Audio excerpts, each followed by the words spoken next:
स्वयं में समाने से मोती बना देती है, ऐसे ही आप सभी भी जो ज्ञान के बोल व महावाक्य सुनते हो और धारण करते हो, वह एक एक बोल क्या बन जाता है?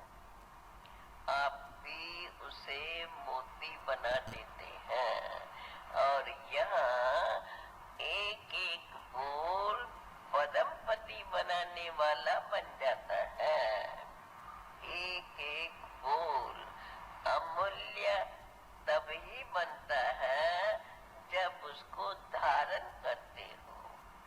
जैसे जातक बूंद को धारण कर लेते हैं, वैसे ही आप भी इस ज्ञान को सुन करके स्वयं में समा लेते हो।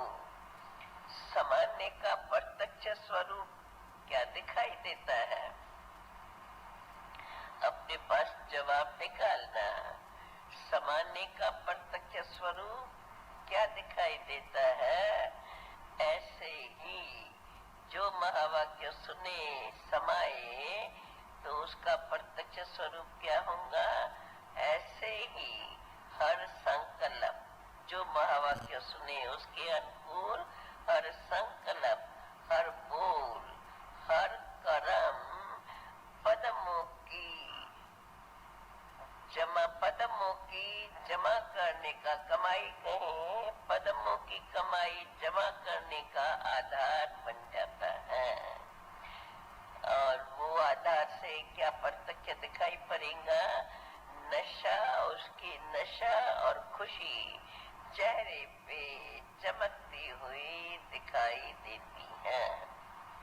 लेकिन होती वो अलग काल की ही है, परंतु वो लौकिक में होती वो अलग काल की ही है, परंतु ज्ञान के जातक के चेहरे पर खुशी की झलक सदा स्पष्ट दिखाई देती है। अपने दर्पण में तीसरे नेत्र के द्वारा अपनी ऐसी झलक को हर समय देखते हो। हर सेकंड की जमा का हिसाब चेक करते हो।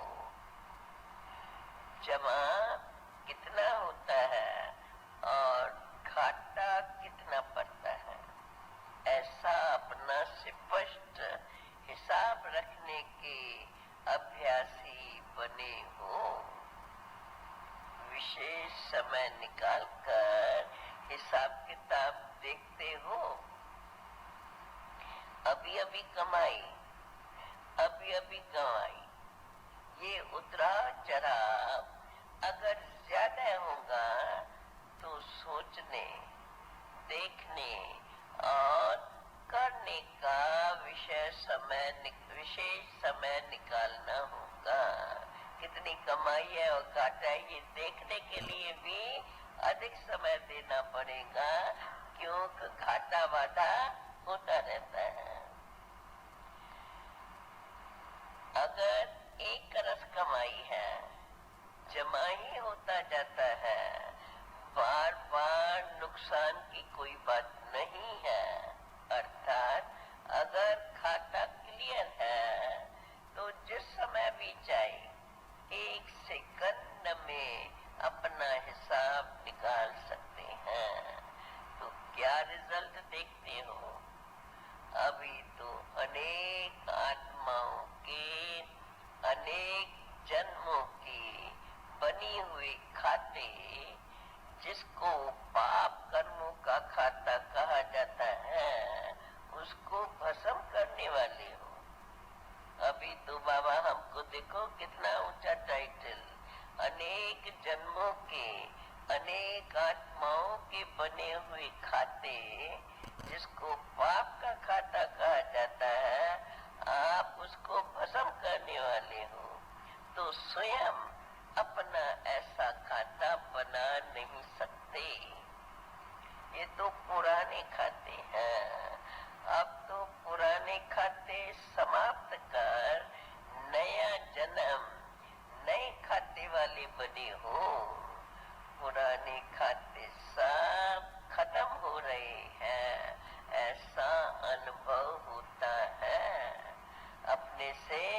पूछते रहना, नहीं तो नोट कर लेना ये क्वेश्चन।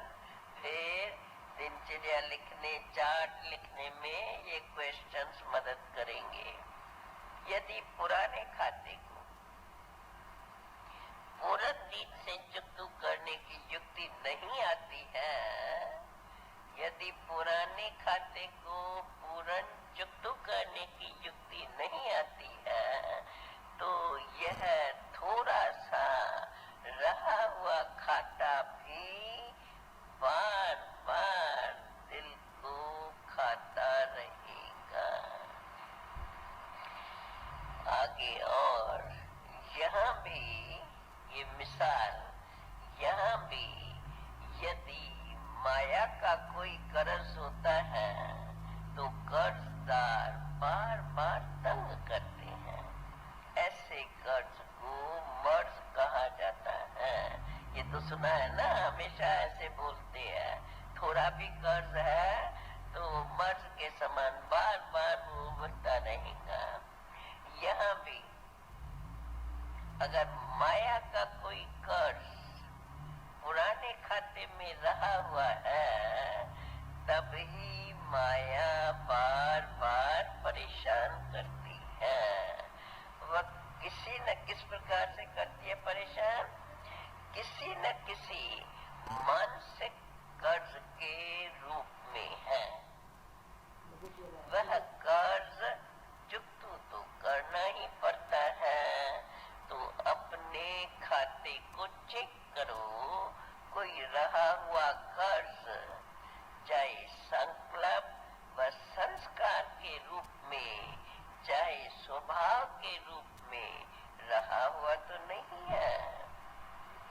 जैसे शारीरिक रोग व कर्ज बुद्धि को एकाग्रचित नहीं करने देता। कर्ज भी स्थूल, जो बाबा पहले ने मिसाल बताया है, तो जैसे शारीरिक रोग अथवा कर्ज बुद्धि को एकाग्रचित करने नहीं देता है, न चाहते हुए भी अपने तरफ बार बार खींच लेता है। ऐसे ही ये मानसिक कर्ज का मर्ज बुद्धियों को एकाग्र नहीं करने देता, बल्कि विघ्न रूप बन जाता है।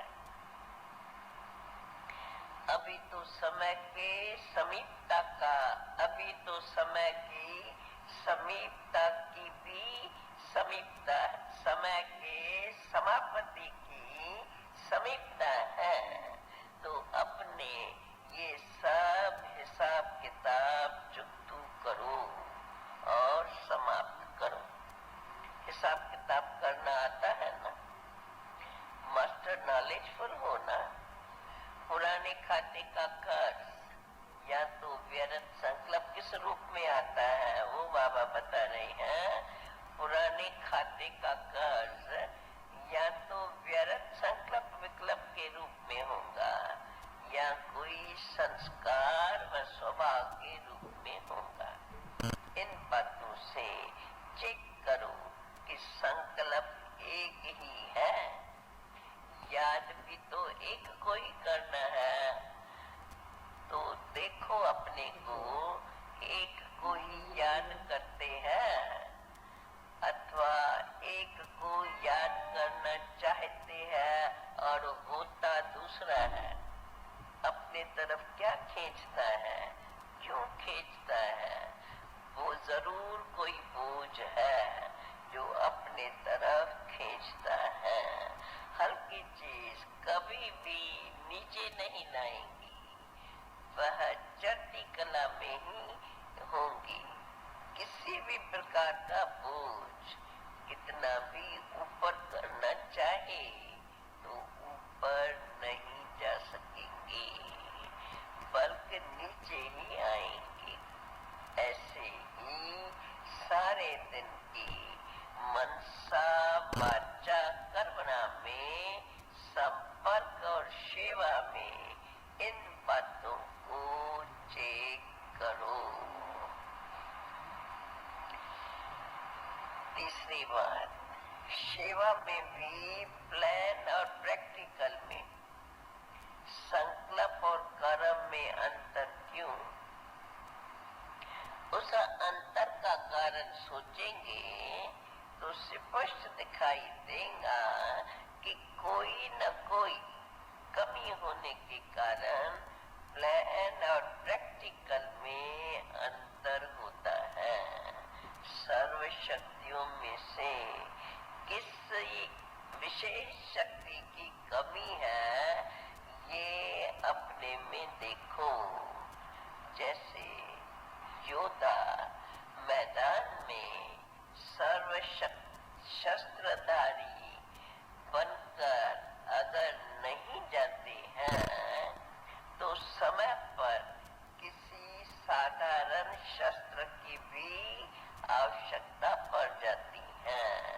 तो उन साधारण शस्त्र की कमी, तो वह साधारण शस्त्र की कमी भी बहुत नुकसान कर देती है। यहाँ भी सर्व शक्तियों का समूह चाहिए, अर्थात सर्व शस्त्रधारी चाहिए।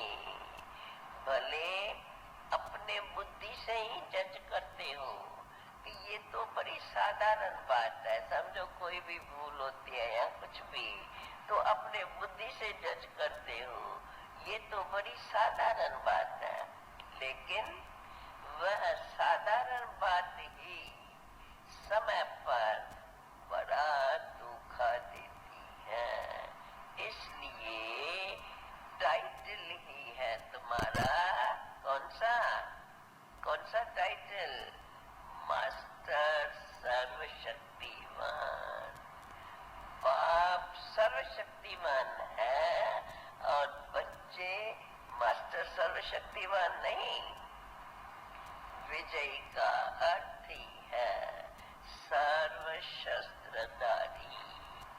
चेकिंग के साथ साथ चेंज क्यों नहीं कर पाते हो? चेंज तब होंगे जब सर्व शक्तियां स्वयं में समाई होंगी, अर्थात नॉलेजफुल के साथ साथ पावरफुल, दोनों का बैलेंस चाहिए। अगर नॉलेजफुल 75% और पावरफुल में 3-4 मार्क्स भी अगर कम है तो भी बैलेंस बराबर नहीं कहा जाएगा, परंतु बैलेंस बराबर चाहिए। नॉलेजफुल की रिजल्ट है प्लानिंग, पावरफुल की रिजल्ट है क्या कहेंगे? नॉलेजफुल की रिजल्ट है प्लानिंग और पावरफुल की रिजल्ट है प्रैक्टिकल। उस बात को अमल में लाना। नॉलेजफुल की रिजल्ट है संकल्प और पावरफुल की रिजल्ट है स्वरूप में लाना। दोनों की समीपता और समानता ही दोनों का समान रूप बनना, अर्थात संपूर्ण बनना। दोनों की नॉलेजफुल और पावरफुल, दोनों की समीपता और समानता ही दोनों का समान रूप बनाती है। योग में और सेवा में जितना समय स्वयं को बिजी रखेंगे तो ऑटोमेटिकली कर्जदार को आने की हिम्मत व फुर्सत नहीं मिलेगी।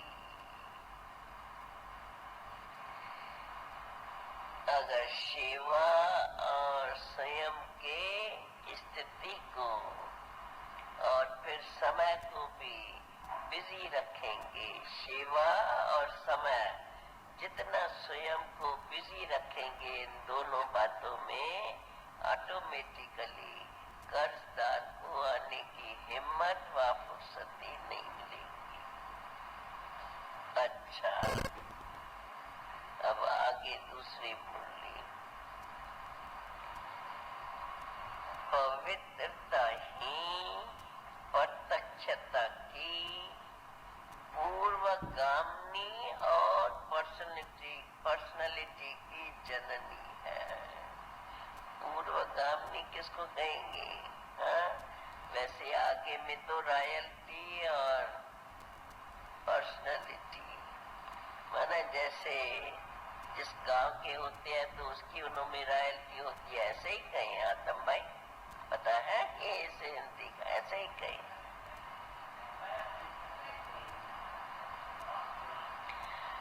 चलो, इस दूसरी मुरली की हेडिंग है पवित्रता प्रत्यक्षता की पूर्वगामी और पर्सनालिटी की जननी है। आज बाप, ये मुरली वो थी 4 की और 4 की थी ना, और ये 5 की। आज बाप सर्व देवों के भी देव, सर्व राजाओं के भी राजा बनाने वाले रचता की रचना, अर्थात ये बाप का टाइटल सर्व देवों के भी देव और सर्व राजाओं के भी राजा, ऐसा बाप का आज टाइटल रचता, उनके रचता की रचना अर्थात श्रेष्ठ आत्माओं के श्रेष्ठ भाग्य को देख हर्षित हो रहे हैं। आप ऊंचे से ऊंचे, बाप से भी ऊंची बनने वाली आत्माएं हैं। सुन रहे हो सभी? चढ़ता है इतना नशा। आज ऐसी ऊंची आत्माओं की विशेष 2 बातें देख रहे हैं। वो कौन सी है 2 बातें? एक रूहानी रॉयल्टी और दूसरी रूहानी पर्सनालिटी। जब है ही ऊंचे से ऊंचे बाप की ऊंची संतान, जिनों के आगे देवताएं भी श्रेष्ठ नहीं गाए जाते, राजाएं भी चरणों में आके झुकते हैं,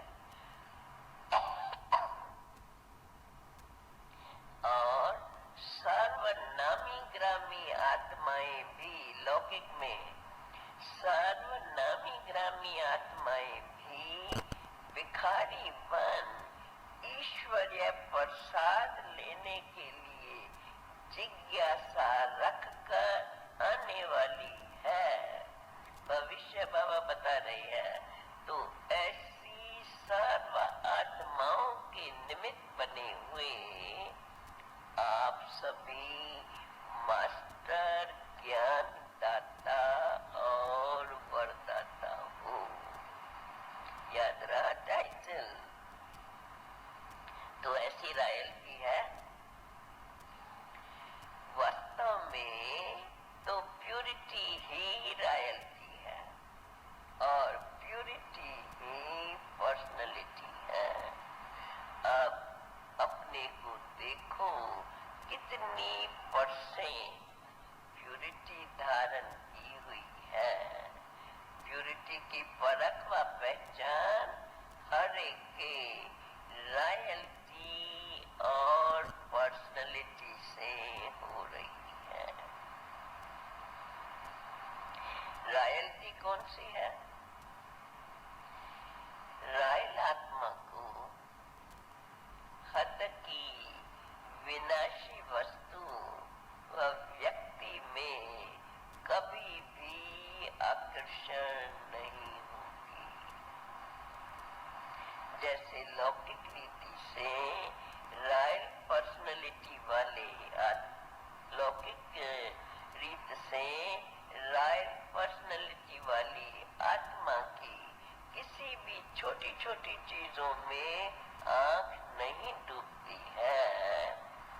किसी के द्वारा गिरी हुई कोई भी वस्तु स्वीकार करने की इच्छा नहीं होती है।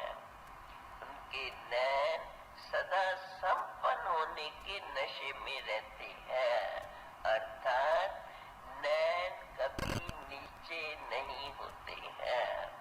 उनके बोल मधुर और अनमोल अर्थात गिनती जितने होते हैं और उनके संपर्क में खुमारी अनुभव होती है। ऐसी ही रूहानी रॉयल्टी उससे भी पदम गुना श्रेष्ठ हूँ। ऐसी रॉयल्टी में रहने वाली आत्माएं कभी भी एक दूसरे के अवगुणों या कमजोरी की तरफ आंख भी नहीं जा सकती। जिसको दूसरा छोड़ रहा है अर्थात मिटाने के प्रयत्न में लगा हुआ है, ऐसे छोड़ने वाली चीज अर्थात गिरावट में लाने वाली चीज और गिरी हुई चीज रूहानी रॉयल्टी वाले के संकल्प में भी धारण नहीं हो सकती। वह दूसरे के वस्तु के तरफ कभी संकल्प रूपी आंख जा ही नहीं सकती है। तो यह पुरानी तमोगुणी स्वभाव संस्कार कमजोरियां शूद्रों की है, नग्न ब्राह्मणों की। शूद्रों के वस्तु के तरफ संकल्प कैसे जा सकते हैं? अगर धारण करते हैं तो जैसे अगर कोई भी उसको देख करके कोई भी संकल्प चलता है, धारण करते हैं माना अगर कोई भी संकल्प में बात उनको देख के आती है तो बाबा ने कहा है, जैसे कहा जाता है कख का चोर सो लख का चोर। सुनिए ना, ये पहाका सुना हुआ होगा, ये तो कॉमन बोलते हैं। तो यह भी दूसरे की गिरी हुई चीज को देख करके अगर हम संकल्प करते हैं तो यह भी सेकंड मात्र व संकल्प मात्र धारण करने वाली आत्मा दूसरे की कमजोरी को या कोई भी नापसंदी की बात, यह भी सेकंड मात्र व संकल्प मात्र धारण करने वाली आत्माएं रॉयल नहीं गाई जाएंगी। रूहानी रॉयल्टी वाली आत्माओं के बोल महावाक्य होते हैं। वे महावाक्य गोल्डन वर्शंस कहे जाते हैं, जिन्हें सुनने वाले भी गोल्डन एजेड के अधिकारी बन जाते हैं। एक एक बोल रतन के समान वैल्यूबल होते हैं। वे दुख देने वाली, गिराने वाली या पत्थर के समान बोल नहीं होते। साधारण और व्यर्थ भी बोल नहीं होते, समर्थ और स्नेह के बोल होते हैं। सारे दिन के उच्चारण किए हुए बोल ऐसे श्रेष्ठ होते हैं कि हिसाब निकालने पर स्मृति में आ सकता है कि आज ऐसे और इतने बोल बोले। रॉयल्टी वाले की निशानी व विशेषता यही है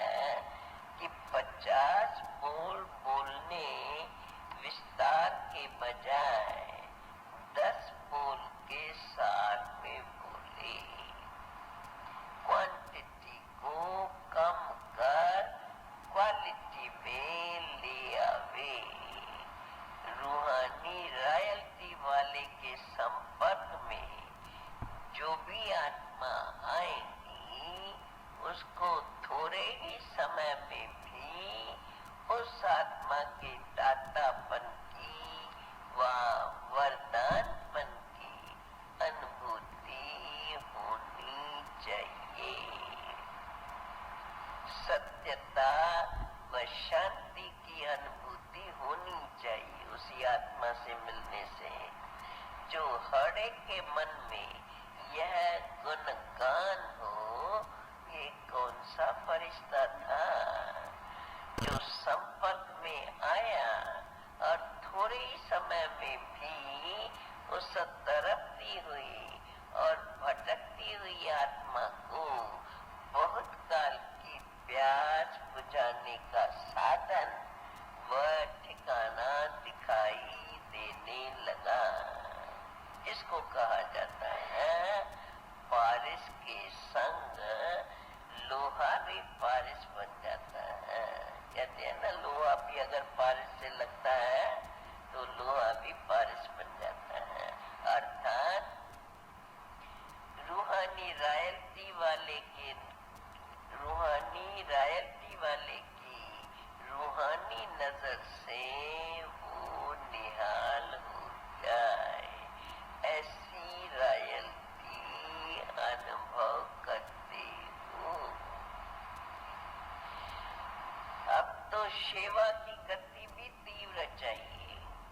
वो तब होंगी जब ऐसी रूहानी रॉयल्टी चेहरे से दिखाई देंगी, तब ही सर्व आत्माओं का उल्हना पूर्ण कर सकेंगे। ऐसी प्यूरिटी की पर्सनालिटी हो जो मस्तक के द्वारा शुद्ध आत्मा और सतो प्रधान आत्मा दिखाई दे। अर्थात ऐसा अनुभव कर सके। नैनों के द्वारा भाई भाई की दृष्टि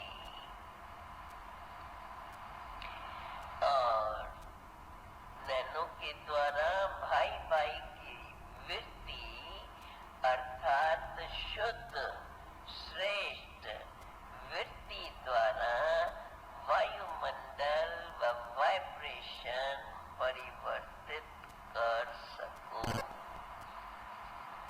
जब लौकिक पर्सनालिटी अपना प्रभाव डाल सकती है तो प्यूरिटी की पर्सनालिटी कितनी प्रभावशाली होगी। शुद्ध स्मृति द्वारा निर्मल आत्माओं को समर्थी स्वरूप बना सकते हो। ऐसी रॉयल्टी व पर्सनालिटी स्वयं में समझते हो। प्रत्यक्ष रूप में अब लाओ, तब स्वयं को व पाप को प्रत्यक्ष कर सकेंगे। अब विशेष रहम दिल बनो, स्वयं पर भी और सर्व पर भी रहम दिल, तो सहज ही सर्व के स्नेही और सहयोगी बन जाएंगे। समझा? ऐसे भाग्य का सितारा चमक रहा है ना। ऐसी धरती के सितारों को, ऐसे धरती के सितारों को सब चमकते हुए देखना चाहते हैं। अच्छा, गोल्डन वर्षन्स द्वारा गोल्डन एज लाने वाले सर्वप्रति सदा रहम दिल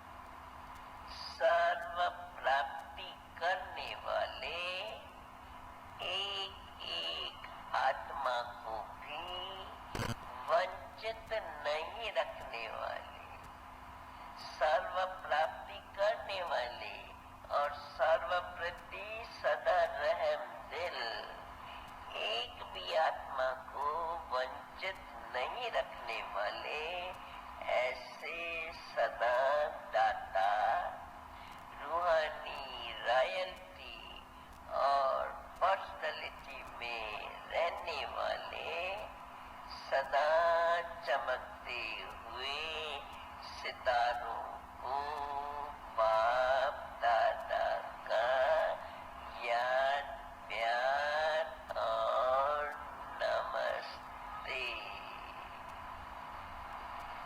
मीठे मीठे सिकीलदे, कितने बाबा ने टाइटल दिया है, मीठे मीठे सिकीलदे बच्चों प्रति माता पिता बाप दादा का याद प्यार और गुड मॉर्निंग।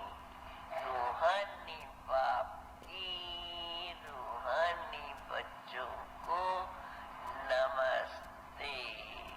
रूहानी बच्चों की रूहानी बाप को नमस्ते। अभी फिर से बाप दादा का वरदान। वैसे तो कई आज के मुरली में कितने वरदान। हद की इच्छाओं का त्याग कर अच्छा बनने की विधि द्वारा सर्व प्राप्ति संपन्न भव। हद की इच्छाओं का त्याग कर अच्छा बनने की विधि द्वारा सर्व प्राप्ति संपन्न भव। जो हद की इच्छाएं रखते हैं उसकी इच्छाएं कभी पूरी नहीं होती। अच्छा बनने वालों की सभी शुभ इच्छाएं स्वतः ही पूरी हो जाती हैं। दाता के बच्चों को कुछ भी मांगने की आवश्यकता नहीं है। मांगने से कुछ भी मिलता नहीं। मांगना अर्थात इच्छा। इसलिए हद के राजा के बजाय हद के मांगना अर्थात इच्छा, बेहद की सेवा के संकल्प बिना हद की इच्छा की होगी तो अवश्य पूरा होगा। बेहद की सेवा का संकल्प बिना हद की इच्छा के होगा तो अवश्य पूरा होगा। आ गया ना समझ में?